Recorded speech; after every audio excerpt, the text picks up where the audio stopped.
हमने वो भी नहीं किया क्योंकि हम मुंह में दही जमाए बैठे थे। वो दही जिसके लिए दूध अमेरिका ने दिया था और जोरन इजराइल ने दिया था। सांस अंदर लो, सांस बाहर छोड़ो, सांस अंदर लो, सांस बाहर छोड़ो। क्या जमाना आ गया, क्या वक्त आ गया है। पहले जो है जेल से छूटने के लिए जमानत कराई जाती थी, अब सब्जी उबालने के लिए बायोमेट्रिक कराना पड़ता है। वाह वाह वाह वाह वाह। तिहाड़ से पेरोल मिलना आसान है, सिलेंडर मिलना ज्यादा मुश्किल है। मम्मी आज खाने में क्या है? बेटा आज मेन्यू में पड़ोस की गरीबी है, न्यूज चैनल पर गर्मा गर्म परोसी जा रही है, खाकर सो जाओ। घर से पिया। No no no no no no no no, not at all, बिल्कुल भी नहीं। जिगर विगर से बीड़ी नहीं जला रही भाई, लकड़ी फूंको और उससे जो मन में आए जलाओ। नमस्ते दोस्तों, 2026 में आपका स्वागत है। हम वो देश हैं जिसने चांद पर झंडा गाड़ दिया, G20 होस्ट किया और विकसित भारत का सपना देखा। पर आज मैं लकड़ी से दाल उबालने की कोशिश कर रहा हूं। यह डिजिटल इंडिया नहीं है दोस्तों, यह है धुआं इंडिया। पर इस सिचुएशन का असली विलेन कौन है? मिडिल ईस्ट में एक जगह है, स्ट्रेट ऑफ हॉर्मोज। दुनिया का 20% तेल इसी जगह से होकर गुजरता है। इसको ऐसा समझिए कि ये किसी कॉलोनी का गेट है और ईरान जो है वो वहां पर एक गुस्सैल ग्रम्पी वॉचमैन की तरह बैठा है।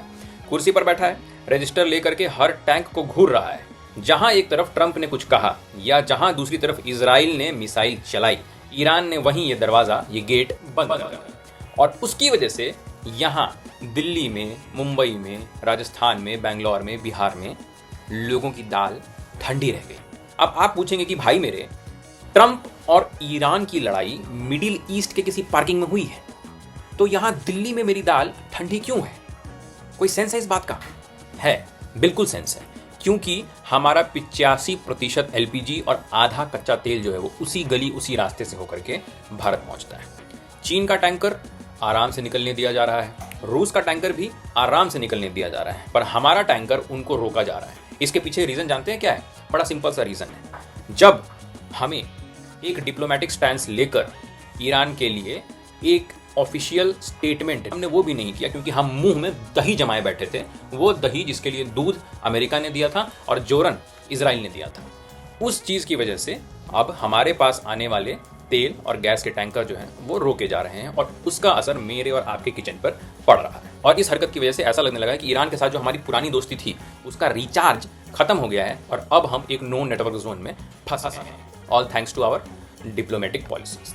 पर दोस्तों ये मत समझिएगा कि सरकार ने कोई एक्शन नहीं लिया है। उन्होंने एक्शन लिया है, वो आपके बारे में सोच रही है। पर क्या एक्शन लिया है? बड़ा सिंपल, साधारण, अच्छा एक्शन लिया है। सिलेंडर बुकिंग के लिए पहले जो गैप 21 दिन का होता था, अब उसको बढ़ा करके 25 दिन का कर दिया है। कितना बढ़िया डिसीजन लिया, वाह वाह वाह वाह वाह। आप इसको अगर आप किल्लत कहेंगे तो आप इंटरनेशनल, आप इसको किल्लत मत कहिए। क्यों? क्योंकि ये जो है सरकार का नया वेलनेस प्रोग्राम है।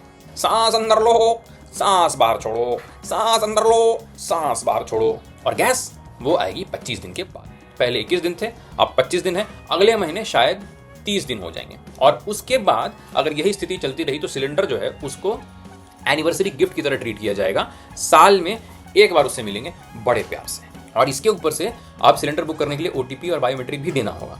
मतलब पहले अंगूठा लगाओ तब गोभी पकेगी। अरे बाप रे, ये तो धोती खोल रहा है। तिहाड़ से पेरोल मिलना आसान है, सिलेंडर मिलना ज्यादा मुश्किल है।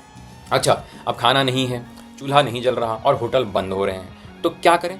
बहुत आसान जवाब है इसका, टीवी चलाइए। न्यूज चैनल चिल्ला रहे हैं, चिल्ला चिल्ला कर कह रहे हैं, छाती पीट पीट कर, गला फाड़ फाड़ कर कि देखो देखो पाकिस्तान में एक बूंद भी तेल नहीं है, हाहाकार, तबाही, हमारा पड़ोसी बर्बाद हो गया, वाह वाह वाह वाह वाह वाह वाह वाह। मैं एक छोटा सा सवाल पूछना चाहता हूँ। The nation wants to know. मेरी भूख का क्या है भाई? मेरी भूख का क्या? छू मंतर। मम्मी आज खाने में क्या है? बेटा आज मेन्यू में पड़ोस की गरीबी है, न्यूज चैनल पर गर्मा गर्म परोसी जा रही है, खाकर सो जाओ। एक तरफ का नजारा देखिए, मुंबई में 20% होटल बंद हो चुके हैं, बेंगलोर में ताले लग चुके हैं, हैदराबाद में लोग लकड़ी के चूल्हों पर बिरयानी बना रहे हैं। हमें 5G चाहिए था, स्मार्ट सिटीज चाहिए थी, पर मिला क्या? Authentic medieval culinary experience. वाह वाह वाह वाह वाह वाह वाह वाह वाह वाह वाह वाह। Sir, today's special slow cooked biryani, naturally smoked, artisanal firewood, no gas, straight from 14th century, 800 plus taxes। अब मैं कह रहा हूं कि ये इतना कर ही लिया है तो ये जो EV का झंडा बुलंद कर रहे हो उसको भी बंद करो, क्योंकि क्रूड ऑयल जो है वो $100 पर बैरल पर है। अब एक काम करो, बैलगाड़ी को फंड करो, ठीक है, ये सड़कें वड़कें बनाना बंद करो, बैलगाड़ी को फंड करो, बैलगाड़ी से घूमेंगे हम लोग, है ना। रिलायंस जो है, रिलायंस मोटा भाई की कंपनी, वो अमेरिका के टेक्सास में 300 अरब डॉलर की रिफाइनरी लगा रहे हैं। ट्रंप बोल रहे हैं, thank you Reliance, thank you India, you are making America great again. Mogambo खुश हूं। हम इंडिया जो है, एक इंडियन कंपनी अमेरिका को एनर्जी इंडिपेंडेंट बना रही है, और यहाँ हमारे यहाँ अपनी मोरबी की सिरेमिक फैक्ट्रीज को, जो देश का 70% यानी 70% एक्सपोर्ट करती हैं, वो 50% गैस की कटौती पर चल रही हैं। वहाँ हम दुनिया की सबसे बड़ी रिफाइनरी बना रहे हैं, और यहाँ हमारे लोग भजिया तलने के लिए लकड़ी फूंक रहे हैं। बीड़ी जले जिगर से पिया, no no no no no no no no, not at all, बिल्कुल भी नहीं। जिगर विगर से बीड़ी नहीं जला रही भाई, लकड़ी फूंको और उससे जो मन में आए जलाओ। ज्यादा तकलीफ हो रही है, खुद को ही फूंक डालो। अब बात करते हैं पैसे की। IOC Indian oil corporation, BPCL Bharat petroleum corporation limited, HPCL Hindustan petroleum corporation limited, पिछले 9 महीनों में इनका जो मुनाफा है वो 192% बढ़ा है, ऑलमोस्ट 200%। और जब हमने कहा, जब आम जनता ने कहा कि भाई दाम थोड़े कम कर दो, $65 पर खरीदा हुआ स्टॉक है उसके पास, तेल सस्ता है, फिर भी सिलेंडर, आपका और मेरा सिलेंडर 60 रुपये महंगा हो गया। मुझे तो लगता है कि सरकार और तेल की कीमतों का जो रिश्ता है वो फेसबुक वाला इट्स कॉम्प्लिकेटेड है। जब कंपनियां कमाती हैं तो वो नेशनल इंटरेस्ट होता है, जब हम मांगते हैं, जब आम जनता मांगती है तो इंटरनेशनल क्राइसिस होता है, और जब दाम बढ़ते हैं तो उसको ग्लोबल मार्केट फोर्सेस के मत्थे भर दिया जाता है। पर जब दाम घटाने की बारी आती है तब याद आता है, इस रिश्ते में हम यानी आम जनता जो है वो हमेशा सिचुएशनशिप में ही रहती है, ऑफिशियली साथ नहीं, पर बिल जो है वो हमेशा हमारे ही हिस्से में आता है। तो दोस्तों, आज की सीख क्या है? आज की सीख बहुत ही सिंपल, बहुत ही आसान है। ट्रंप और ईरान लड़ रहे हैं, आप बायोमेट्रिक कीजिए। कंपनियां 57,000 करोड़ रुपए कमा रही हैं, आप 25 दिन उपवास रखिए। रिलायंस जो है वो टेक्सास में रिफाइनरी लगा रहा है, आप लकड़ी फूंकिए। और जब भूख लगे तो न्यूज खोलिए, पाकिस्तान की खबर देखिए, उससे आपका पेट भर जाएगा। क्योंकि जब तक वो हमसे ज्यादा प्यासे हैं, हमारा खाली पेट भी देशभक्ति से भरा है। जय हिंद। और अगर गैस आए तो बता दीजिएगा। आ गई, खाना बन गया, जिंदा रह गए तो 25 दिन बाद मिलेंगे, वरना जय राम जी की।